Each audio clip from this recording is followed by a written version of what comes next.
The long story is very simply, I've had a great run over 10 years as a dean. We've accomplished a lot of things I set out to do.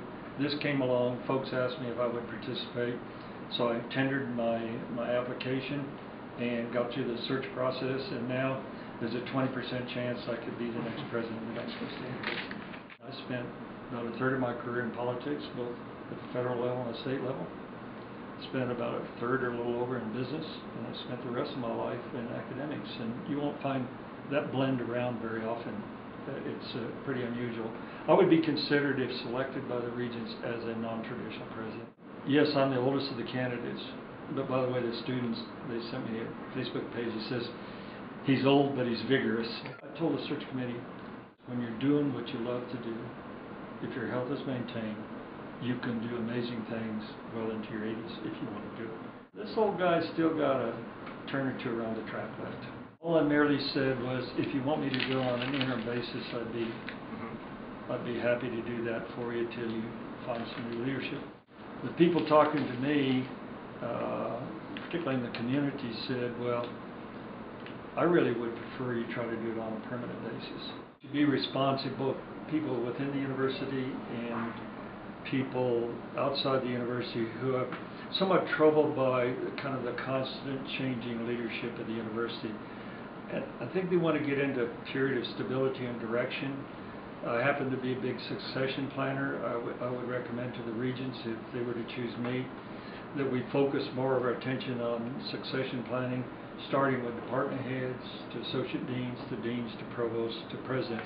And you always ought to be grooming your own to do this. And that's very, very standard in business, is you always have a number of people that you're preparing to take on additional responsibilities. Universities don't do that so much, and they probably ought to change. Government, where I spend a lot of time, is the same way. They pretty much prepare their own people to move up in the organization. But universities like searches, and searches can be rather expensive to begin with. I've been asked to do this, but I would tell you the reason I would be available to do it is I set some goals for myself when I became dean of the College of Business. And for example, I told the faculty that at the end of my tenure there, I would like to have 5 $1 million endowed chairs in the College of Business. We just received a commitment for our 5th $1 million chair. We were accredited by AACSB, that is the premier agency that affirms colleges of business. But our affirmation was 10 years ago. We came out of our affirmation last October, November with flying colors, so that was something that needed to be done. The next issue was we wanted another building for the College of Business. So about 3 or 4 years ago, working with a host of people, we got an $18 million bond issue on the general obligation bond, and it failed. So we took a $10 million legacy gift that Senator Bingaman provided at the retirement of Senator Domenici. And I went to the legislature and garnered another $5 million to add to that. And we are what they call in the business, we're repurposing the Herschel Zahn Theater, and we're repurposing it to be a College of Business. Early in my career here, we decided to start a thing called the Arrowhead Center.